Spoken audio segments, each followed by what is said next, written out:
ಮೋಸ ಮಾಡೋರು ಇದ್ರು ಅಂದರೆ ಅವರು ಮೊದಲು ಟ್ರಿಕ್ಸ್ ಯಾವ್ದು ಗೊತ್ತಾ? ಈ ರೀತಿ ಯೋಚನೆ ಮಾಡೋದಿಲ್ಲ. ಈ ರೀತಿ ಯೋಚನೆ ಮಾಡಿದ್ರೆ ಜನರು ಬೆಟ್ಟಿಂಗ್ ಆಡೋದನ್ನ ನಿಲ್ಲಿಸ್ಬಿಡ್ತಾರೆ. ಏನು ಯೋಚನೆ ಮಾಡ್ತಾರೆ ಗೊತ್ತಾ?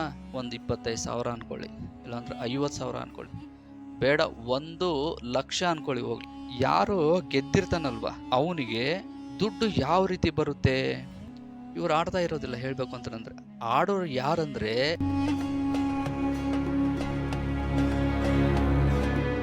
ಸ್ನೇಹಿತರೆ ಹೇಗಿದ್ದೀರಾ? ಆರಾಮಾಗಿದ್ದೀರಾ ಅಂತ ಭಾವಿಸ್ತೀನಿ. ನೋಡಿ, ಸೋಷಿಯಲ್ ಮೀಡಿಯಾದಲ್ಲಿ ನಾನೊಂದು ವಿಡಿಯೋ ನೋಡಿದೆ. IPL ಇದು ಕ್ರಿಕೆಟ್ ಬೆಟ್ಟಿಂಗಲ್ಲಿ ಸಿಕ್ಕಾಪಟ್ಟೆ ಸಾಲ ಮಾಡಿ ಇಬ್ಬರು ಗಂಡ ಹೆಂಡತಿ ಪ್ರಾಣ ಬಿಟ್ಟಿದ್ದಾರೆ. ಇಂಥವು ತುಂಬ ಆಗ್ತಾ ಇದ್ದಾವೆ. ಕೆಲವೊಂದು ಬೆಳಕಿಗೆ ಬರ್ತವೆ, ಇನ್ನು ಕೆಲವೊಂದು ಬೆಳಕಿಗೆ ಬರೋದಿಲ್ಲ. ನೋಡಿ, ಒಂದಾನೊಂದು ಕಾಲದಲ್ಲಿ ಬೆಟ್ಟಿಂಗ್ ಅನ್ನೋದು ತುಂಬ ಕಷ್ಟ ಇತ್ತು ಆಡೋದಕ್ಕೆ. 4 ಗೋಡೆ ಮಧ್ಯೆ ಎಲ್ಲೋ ಒಂದು ಕಡೆಗೆ ಆಡ್ತಿದ್ರು. ಆದರೆ ಇವಾಗ ಮನೆಯಲ್ಲೇ ಆಡೋಕ್ಕೆ ಶುರು ಮಾಡಿದ್ದಾರೆ. ಯಾಕಂದರೆ ಇವಾಗ ಅದು ತುಂಬ ಅಂದರೆ ತುಂಬಾನೇ ಈಸಿ ಆಗಿದೆ. ನೋಡಿ, ಯಾರಿಗೆ ಬೆಟ್ಟಿಂಗ್ ಬಗ್ಗೆ ಗೊತ್ತಿರುತ್ತೋ ಅವರು ಯಾವತ್ತಿಗೂ ಅದನ್ನು ಆಡೋಕ್ಕೆ ಹೋಗೋದಿಲ್ಲ. ಯಾರಿಗೆ ಇದ್ರ ಬಗ್ಗೆ ಸರಿಯಾಗಿ ನಾಲೆಡ್ಜ್ ಇರೋದಿಲ್ವೋ ಅವ್ರು ಮಾತ್ರ ಬೆಟ್ಟಿಂಗ್ ಆಡೋಕ್ಕೆ ಹೋಗ್ತಾರೆ.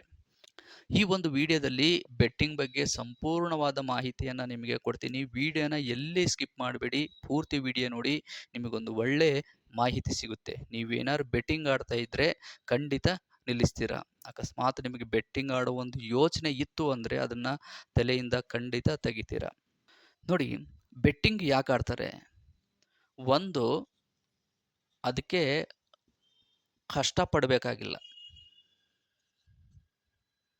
ಕಷ್ಟಪಡಬೇಕಾಗಿಲ್ಲ. ಹಾಗಾಗಿನೇ ತುಂಬ ಜನ ಇದಕ್ಕೆ ಅಡಿಕ್ಟ್ ಆಗ್ತಾರೆ. ಇನ್ನೊಂದೇನೆಂದರೆ, ಮುಖ್ಯವಾಗಿ ಕಡಿಮೆ ಸಮಯದಲ್ಲಿ ಹೆಚ್ಚು ಹಣ ಗಳಿಸುವಂಥದ್ದು. ಕಡಿಮೆ ಸಮಯದಲ್ಲಿ ತುಂಬ ಹಣ ನಾವು ಪಡ್ಕೋಬಹುದು ಅನ್ನೋ ಒಂದು ಆಸೆ. ಈ ಒಂದು 2 ಸ್ಟ್ರಾಂಗ್ ರೀಸನ್ನಿಂದ ತುಂಬ ಜನ ಬೆಟ್ಟಿಂಗ್ ಆಡೋಕ್ಕೆ ಹೋಗ್ತಾರೆ. ನೋಡಿ, ಒಬ್ಬನು ಗೆದ್ದ ಅನ್ಕೊಳ್ಳಿ ಆಟದಲ್ಲಿ. 10 ಜನ ಆಡ್ತಿರ್ತಾರೆ. ಅದರಲ್ಲಿ ಒಬ್ಬನು ಗೆದ್ದ ಅನ್ಕೊಳ್ಳಿ. ಒಬ್ಬನು ಗೆದ್ದರೆ ಇವನೊಂದು 20 ರೂಪಾಯಿ ಹಾಕಿರ್ತಾನೆ. ಇಲ್ಲಿ 20 ರೂಪಾಯಿ ಎಲ್ಲರೂ ಹಾಕಿರ್ತಾರೆ. ಇವನು ಗೆದ್ದ ಅಂದರೆ ಇವನಿಗೆ 20 ರೂಪಾಯಿ ಬರುತ್ತೆ, ಅಂದರೆ 40 ರೂಪಾಯಿ. ಇನ್ನು ಮಿಕ್ಕಿದ್ದನ್ನು ಇವನು ಬೆಟ್ಟಿಂಗ್ ಯಾರು ನಡೆಸ್ತಾ ಇದ್ದಾರೋ ಅವರು ತಗೊತಾರೆ ಅದನ್ನು. ಇರಲಿ, ನಮಗೆ ಅದು ಬೇಡ. ಇವಾಗ ಇದ್ರ ಬಗ್ಗೆ ತುಂಬ ಯೋಚನೆ ಮಾಡೋಣ. ಯಾರು ಗೆದ್ದಿರ್ತಾನಲ್ವ ಅವನಿಗೆ ದುಡ್ಡು ಯಾವ ರೀತಿ ಬರುತ್ತೆ? ಯಾವುದಾದ್ರು ಒಂದು ಕಂಪ್ನಿ ಕಷ್ಟಪಟ್ಟು ಕೊಡುತ್ತಾ? ಯಾರಾದರೂ ಕಷ್ಟಪಟ್ಟು ದುಡಿದು ಕೊಡ್ತಾರಾ? ಇಲ್ಲ. ಇಲ್ಲಿ 10 ಜನ ಎಲ್ಲೋ ಸಾಲ ಮಾಡ್ತಾರೆ, ಮತ್ತು ಕಷ್ಟಪಟ್ಟು ದುಡ್ದಿರ್ತಾರೆ. ಆ ದುಡ್ಡನ್ನು ಇದರಲ್ಲಿ ಇನ್ವೆಸ್ಟ್ ಮಾಡಿರ್ತಾರೆ. ಅದೇ ದುಡ್ಡನ್ನು ಇನ್ನೊಬ್ಬನು ಗೆದ್ದೆ ಅನ್ನೋ ಒಂದು ಖುಷಿಯಲ್ಲಿ ಇದೇ ದುಡ್ಡನ್ನು ಎಂಜಾಯ್ ಮಾಡ್ತಿರ್ತಾನೆ. ಇಲ್ಲಿ ನಾವು ಒಂದು ಸೂಕ್ಷ್ಮವಾಗಿ ಯೋಚನೆ ಮಾಡಬೇಕು. ಅದೇನಂತಂದರೆ, ನೋಡಿ, ಯಾರೋ ಒಬ್ಬರು ಕಣ್ಣೀರು ಹಾಕಿರ್ತಾರೆ, ತುಂಬ ಕಷ್ಟಪಟ್ಟಿರ್ತಾರೆ, ಇಲ್ಲಾಂದರೆ ಸಾಲ ಮಾಡಿರ್ತಾರೆ. ಅಂಥವ್ರ ದುಡ್ಡನ್ನು ನಾವು ಎಂಜಾಯ್ ಮಾಡೋದು ಅದೇನಾದ್ರು ನಮಗೆ ಸರಿ ಅನಿಸುತ್ತಾ? ಇನ್ನೊಬ್ಬನಲ್ಲಿ ಅಳ್ತಾ ಇರ್ತಾನೆ, ಅವನು ತುಂಬ ಕಷ್ಟದಲ್ಲಿರ್ತಾನೆ, ನಾವಿಲ್ಲಿ ಎಂಜಾಯ್ ಮಾಡ್ತಾ ಇದ್ದರೆ ಇದು ಏನಾದ್ರು ನಮಗೆ ಸರಿ ಅನಿಸುತ್ತಾ? ಈ ದುಡ್ಡನ್ನು ಗಳಿಸುವ ಇದು ಒಂದು ಮಾರ್ಗ, ಸರಿಯಾದ ಮಾರ್ಗ ಅಂತ ವ್ಯಕ್ತಿಗೆ ಅನಿಸುತ್ತಾ? ನೋಡಿ, ಹಸಿವಿನಿಂದ ಬಳಲ್ತಾ ಇದ್ರು ಅಂತಂದರೆ, ನಮ್ಮ ಕಣ್ಣಿಗೆ ಅದು ಕಾಣ್ತು ಅಂತಂದರೆ ನಾವೇನು ಮಾಡ್ತೀವಿ? ಅಯ್ಯೋ ಪಾಪ ಅಂತ ಹೇಳಿ ಆ ವ್ಯಕ್ತಿಗೆ ಏನಾದ್ರು ಸಹಾಯ ಮಾಡ್ತೀವಿ. ಹಾಗೆಯೇ ಎಷ್ಟೋ ಜನ ಈ ಬೆಟ್ಟಿಂಗ್ ಆ್ಯಪ್ ಹಿಂದೆ ಇದೇ ಥರ ಕಷ್ಟಪಡ್ತಿರ್ತಾರೆ. ಅಂದರೆ ಇದು ಕಾಣೋದಿಲ್ಲ ಅಷ್ಟೇ ನಮಗೆ. ಅವರ ಒಂದು ದುಡ್ಡನ್ನೇ ಗೆದ್ದೋನು ಎಂಜಾಯ್ ಮಾಡ್ತಿರ್ತಾನೆ. ಇದನ್ನು ನಾವು ಮೊದಲು ಅರ್ಥ ಮಾಡ್ಕೋಬೇಕು. ಇಂಥ ಒಂದು ಹಣ ನಮಗೆ ಬೇಕಾ? ಇದನ್ನು ನಮ್ಮ ಬುದ್ಧಿ ಒಪ್ಪುತ್ತಾ? ನೋಡಿ, ಇನ್ನೊಂದು ಬೆಟ್ಟಿಂಗ್ ಆ್ಯಪನ್ನು ಆಡೋರು ಇನ್ನೊಂದು ಮುಖ್ಯವಾದದ್ದು ಯೋಚನೆ ಮಾಡಬೇಕಾಗಿರೋದು ಏನು ಅಂತಂದರೆ, ಇವತ್ತು ನಾವು ಒಂದು ಕೂಲಿ ಕೆಲಸಕ್ಕೆ ಹೋದರೆ ನಮಗೆ ದುಡ್ಡು ಸಿಗುತ್ತೆ. ಇದು ಪಕ್ಕ 100% ಇದು. ಇದರಲ್ಲಿ ಯಾವುದೇ ರೀತಿಯಾದ ನಮಗೆ ಡೌಟ್ ಇಲ್ಲ. ಇವತ್ತೊಂದು ಗಾರೆ ಕೆಲಸಕ್ಕೆ ಹೋದೆ ಅಂದರೆ ಸಾಯಂಕಾಲ ಆಲ್ರೆಡಿ ದುಡ್ಡು ಎಣಿಸ್ತಾ ಇರ್ತೀವಿ. ಆದರೆ ಈ ಒಂದು ಬೆಟ್ಟಿಂಗ್ ಆ್ಯಪಲ್ಲಿ ನಮಗೆ ಏನು ಗೊತ್ತೇ ಇರೋದಿಲ್ಲ, ಬರುತ್ತೋ ಇಲ್ವೋ ಅಂತ ಹೇಳಿ. ಅದನ್ನು ಯಾರೋ ಒಬ್ಬ 3ನೇ ವ್ಯಕ್ತಿ ನಡೆಸ್ತಾ ಇರ್ತಾನೆ. ಅದು ಹೇಗೆ ನಡೆಸ್ತಾನೋ ಏನು ಸಂಪೂರ್ಣ ಯಾವುದೇ ಮಾಹಿತಿನೂ ಗೊತ್ತಿಲ್ಲ. ಇದು ಏನು ಗೊತ್ತಿಲ್ದೇನೆ ನಾವಿದರಲ್ಲಿ ದುಡ್ಡಾಕಿ ಇನ್ವೆಸ್ಟ್ ಮಾಡಿ ಆಡೋದು ಸರಿನಾ? ಇದನ್ನ ನಾವು ಸ್ವಲ್ಪ ಯೋಚನೆ ಮಾಡಬೇಕು. ನೋಡಿ, ಇದನ್ನ ಆಡ್ತಾ ಇರಬೇಕಾದ್ರೆ ವ್ಯಕ್ತಿ ತಲೆ ಓಡಿಸ್ತಾನೆ, ಬುದ್ಧಿ ಉಪಯೋಗಿಸ್ತಾನೆ. ಅದೇ ಬುದ್ಧಿಯನ್ನ ಬೇರೆ ರೀತಿಯಲ್ಲಿ ಉಪಯೋಗಿಸಿದ್ರೆ ಅವನಿಗೆ ಖಂಡಿತ ಲಾಭ ಇದೆ. ಯಾವ್ದಾದ್ರು ಒಂದು ಸಣ್ಣ ಬಿಸ್ನೆಸ್ ಶುರು ಮಾಡಿದೆ ಅಂದ್ರೆ ಅವನಿಗೆ ಸಿಕ್ಕಾಪಟ್ಟೆ ಲಾಭ ಇದೆ. ನೋಡಿ, ಇಲ್ಲಿ ಹಣ ಒಂದೇ, ಅದನ್ನ ನಾವು ಪಡ್ಕೊಂತೀವಲ್ವಾ, ಆ ಮಾರ್ಗಗಳು ಬೇರೆ ಬೇರೆ. ಒಂದು ಮಾರ್ಗ ನಮಗೆ ಆತ್ಮ ತೃಪ್ತಿಯನ್ನು ಕೊಡುತ್ತೆ. ಯಾವುದು ಅಂದ್ರೆ, ತುಂಬಾ ಕಷ್ಟಪಟ್ಟಿರ್ತೀವಿ, ಯಾವುದೋ ಒಂದು ಬಿಸ್ನೆಸ್ ಮಾಡಿರ್ತೀವಿ ತಲೆ ಓಡಿಸಿ, ಅದರಿಂದ ದುಡ್ಡು ಬಂತು ಅಂತಂದ್ರೆ ನಾವು ತುಂಬಾ ಸ್ಯಾಟಿಸ್ಫ್ಯಾಕ್ಷನ್, ನಮ್ದು ಆತ್ಮ ತೃಪ್ತಿ ಅದು. ಹೌದಪ್ಪ, ನಾನು ಇಷ್ಟೊಂದು ಕಷ್ಟಪಟ್ಟೆ, ಅದಕ್ಕೆ ನಮಗೆ ದುಡ್ಡು ಬಂತು ಅಂತ ಹೇಳಿ. ಆದರೆ ಇನ್ನೊಂದು ಮಾರ್ಗ ಇದೆಯಲ್ಲ, ಇದರಿಂದ ದುಡ್ಡು ಬಂತು ಅಂತಂದ್ರೆ ವ್ಯಕ್ತಿಗೆ ಯಾವ ರೀತಿ ಎಂಜಾಯ್ ಮಾಡ್ತಾನೋ ನನಗಂತೂ ಗೊತ್ತಿಲ್ಲ ಅದು. ಇನ್ನೊಂದೇನು ಅಂತಂದ್ರೆ, ನೋಡಿ, ಯಾರಾದರೂ ಬೆಟ್ಟಿಂಗ್ ಆ್ಯಪನ್ನು ಪ್ರಮೋಟ್ ಮಾಡೋರು ಈ ವಿಡಿಯೋ ನೋಡ್ತಿದ್ರೆ ಅವ್ರು ಹೇಳೋದೇನು ಅಂತಂದ್ರೆ, ಇವಾಗ ಸೋಷಿಯಲ್ ಮೀಡಿಯಾದಲ್ಲಿ ಒಂದು ಸ್ವಲ್ಪ ಹೆಸರು ಮಾಡಿದ್ರೆ ಸಾಕು, ಅವರಿಗೆ ಆ್ಯಪ್ ಪ್ರಮೋಟ್ ಮಾಡೋಕ್ಕೆ ಕೊಡ್ತಾರೆ. ಅವ್ರಿಗೊಂದು ಸ್ವಲ್ಪ ದುಡ್ಡು ಕೊಡ್ತಾರೆ. ಎಷ್ಟು ಕೊಡ್ತಾರೆ?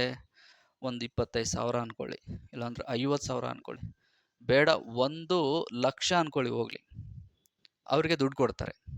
ನೋಡಿ, ನೀವು 1,00,000 ಸಿಕ್ತು ಅಂತ ಹೇಳಿ ಈ ಬೆಟ್ಟಿಂಗ್ ಆ್ಯಪನ್ನು ಏನಾದ್ರು ಪ್ರಮೋಟ್ ಮಾಡಿದರೆ ಈ 1,00,000 ನಿಮಗೆ ಎಲ್ಲಿವರೆಗೂ ಇರುತ್ತೆ? ಜೀವನ ಪೂರ್ತಿ ಇದರಲ್ಲೇ ನೀವು ಬದುಕೋದಕ್ಕಾಗುತ್ತಾ? ಇಲ್ಲ. ಒಂದೆರಡು ಶಾಪಿಂಗ್ ಮಾಡಿದ್ರೆ ಮುಗೀತು, ಹೋಯ್ತಿದು. 1,00,000 ಹೋಯ್ತು ಒಂದೆರಡು ಶಾಪಿಂಗ್ ಮಾಡಿದ್ರೆ. ಆದರೆ ನೀವೇನು ಪ್ರಮೋಟ್ ಮಾಡಿರ್ತೀರಲ್ವ ವಿಡಿಯೋ, ಅದು ಎಷ್ಟೋ ಜನರ ಜೀವನವನ್ನು ಹಾಳು ಮಾಡುತ್ತೆ. ಅವರು ತುಂಬಾ ಕಣ್ಣೀರಾಗ್ತಾ ಇರ್ತಾರೆ, ತುಂಬಾ ಕಷ್ಟದಲ್ಲಿರ್ತಾರೆ. ಅವರ ಒಂದು ಕಷ್ಟಗಳು, ಅವರ ಒಂದು ಕಣ್ಣೀರು ನಿಮ್ಮನ್ನೇನಾದ್ರು ತಾಕದೇ ಇರುತ್ತಾ? ಸ್ವಲ್ಪ ಯೋಚನೆ ಮಾಡಿ. ಅವ್ರವ್ರ ಕರ್ಮದ ತಕ್ಕಂತೆ ಪ್ರತಿಫಲ ಸಿಕ್ಕೇ ಸಿಗುತ್ತೆ. ಬಟ್ ಏನು ಅಂದರೆ ತಡ ಆಗ್ಬೋದು. ಒಂದಲ್ಲ ಒಂದು ದಿವಸ ಅದನ್ನು ನೀವು ಅನುಭವಿಸ್ತೀರ. ಹಾಗಾಗಿ ಬೆಟ್ಟಿಂಗ್ ಆ್ಯಪನ್ನು ಪ್ರಮೋಟ್ ಮಾಡೋರು ಇದು ಒಂದು ಮುಖ್ಯವಾದದ್ದನ್ನು ಯೋಚನೆ ಮಾಡಿ. ಸುಮ್ಮನೆ ಯಾರೋ 4 ಕಾಸು ಕೊಡ್ತಾರೆ ಅಂತ ಹೇಳಿ ಅದ್ರ ಬಗ್ಗೆ ಏನು ಮಾಹಿತಿ ಗೊತ್ತಿಲ್ಲ, ಅದನ್ನು ನೀವು ಪ್ರಮೋಟ್ ಮಾಡಿದ್ರೆ ಅದರಿಂದ ಎಷ್ಟೋ ಜನ ಬಲಿ ಆಗ್ತಾ ಇರ್ತಾರೆ. ಇನ್ನೊಂದು, ಈ ಏನು ಪ್ರಮೋಟ್ ಮಾಡ್ತಾರಲ್ವ ಆ್ಯಪು, ಈ ಬೆಟ್ಟಿಂಗ್ ಆ್ಯಪನ್ನು ಪ್ರಮೋಟ್ ಮಾಡ್ತಾರಲ್ವಾ, ಇವ್ರು ಆಡ್ತಾ ಇರೋದಿಲ್ಲ. ಮಿಡ್ಲ್ ಕ್ಲಾಸ್ ಫ್ಯಾಮಿಲಿಯವರು, ಮಿಡ್ಲ್ ಕ್ಲಾಸ್ನವರು, ಇವರೇ ಜಾಸ್ತಿ ಆಡೋದು. ಯಾಕಂದರೆ ನೋಡಿ, ಇವ್ರಿಗೆ ಕೆಲವೊಂದು ಆಸೆಗಳಿರ್ತವೆ, ಅವನ್ನ ಈಡೇರಿಸ್ಬೇಕು, ದುಡ್ಡಿರೋದಿಲ್ಲ. ಹಾಗಾಗಿನೇ ಕೆಲವೊಬ್ಬರು ಅಡ್ಡದಾರಿಗಳನ್ನು ಹಿಡಿದು ಬಿಡ್ತಾರೆ.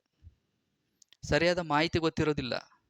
ಇವಾಗ ಯಾರಾದರೂ ಒಂದು ಆ್ಯಪಲ್ಲಿ ನೀವೊಂದು 10,000 ಇನ್ವೆಸ್ಟ್ ಮಾಡಿ ನಿಮಗೆ 1,00,000 ಬರುತ್ತೆ ಅಂತಂದರೆ, ಈ ಒಂದು 10,000ದ ಬಗ್ಗೆ ಯಾರು ಯೋಚನೆ ಮಾಡೋದಿಲ್ಲ, 1,00,000ದ ಬಗ್ಗೆ ಯೋಚನೆ ಮಾಡ್ತಾರೆ. ಅದು ಇನ್ನೂ ಸಿಗುತ್ತೋ ಇಲ್ವೋ, ಅದು ಇನ್ನು ಸೆಕೆಂಡ್ರಿ. ಬಟ್ ಇವರು ಈ ಟೈಮಲ್ಲಿ ಇನ್ವೆಸ್ಟ್ ಮಾಡೋ 10,000 ಬಗ್ಗೆ ಯೋಚನೆನೇ ಮಾಡಲ್ಲ. ಅಯ್ಯೋ, ನಾನು 10,000 ಹಾಕ್ತಾ ಇದ್ದೀನಲ್ಲ, ಇದೇನಾದ್ರು ಹೋಗ್ಬಿಟ್ರೆ ಮತ್ತೆ ನಾನು ಸಾಲಗಾರನ ಆಗ್ತೀನಲ್ಲ, ಏನು ಮಾಡೋದು? ಈ ರೀತಿ ಯೋಚನೆ ಮಾಡೋದಿಲ್ಲ. ಈ ರೀತಿ ಯೋಚನೆ ಮಾಡಿದ್ರೆ ಜನರು ಬೆಟ್ಟಿಂಗ್ ಆಡೋದನ್ನು ನಿಲ್ಲಿಸ್ಬಿಡ್ತಾರೆ. ಆದರೆ ಏನು ಯೋಚನೆ ಮಾಡ್ತಾರೆ ಗೊತ್ತಾ? ಈ 1,00,000ದ ಬಗ್ಗೆ ಜಾಸ್ತಿ ಯೋಚನೆ ಮಾಡ್ತಾರೆ. ಹಾಗಾಗಿ ವ್ಯಕ್ತಿಗೆ ಆಸೆಗಳು ಇರಬೇಕು, ಬೇಡ ಅಂತನಲ್ಲ. ನಮ್ಮಲ್ಲಿ ಆಸೆಗಳಿರ್ತವೆ, ನಾವು ಅವುಗಳನ್ನು ಈಡೇರಿಸಬೇಕು, ಬೇಡ ಅಂತನಂತಲ್ಲ. ಅದಕ್ಕೆ ದಾರಿಗಳಿದ್ದಾವೆ. ನಮಗೆ ಬುದ್ಧಿ ಇದೆ ಅಲ್ವಾ, ಯಾವುದು ಒಳ್ಳೆಯದು ಯಾವುದು ಕೆಟ್ಟದ್ದು ಅಂತ ಗೊತ್ತಾಗುತ್ತೆ ಅಲ್ವಾ. ಹಾಗಾಗಿನೇ ಯಾವುದು ಸರಿಯಾದ ದಾರಿ ಅಂತ ನಾವು ಆಯ್ಕೆ ಮಾಡ್ಕೋಬೇಕು. ಇಲ್ಲಿ ಹೇಳಬೇಕು ಅಂದರೆ, ಇನ್ನೊಂದು ನಾನು ಹೇಳೋದೇನು ಅಂತಂದರೆ, ಯಾರು ಎಷ್ಟೇ ಆ್ಯಪ್ಗಳನ್ನು ರಿಲೀಸ್ ಮಾಡಲಿ, ಏನೇ ಹೇಳಲಿ, ಅದನ್ನು ಆಡಬೇಕೋ ಬೇಡವೋ ಅನ್ನೋದು ನಮ್ಮ ಕೈಯಲ್ಲಿರುತ್ತೆ, ಜನರ ಕೈಯಲ್ಲಿರುತ್ತೆ. ನೋಡಿ, ನೀವೇನಾದ್ರು ಯೋಚನೆ ಮಾಡಿ ಇದನ್ನು ಆಡೋದನ್ನು ಬಿಟ್ರಿ ಅಂದರೆ ನಿಮಗೆ ಉಪಯೋಗ. ನಿಮ್ಮನ್ನು ಯಾರು ಬಲವಂತ ಮಾಡೋದಿಲ್ಲ. ಇಲ್ಲಿ ಏನು ಮಾಡ್ತಾರೆ ಗೊತ್ತಾ?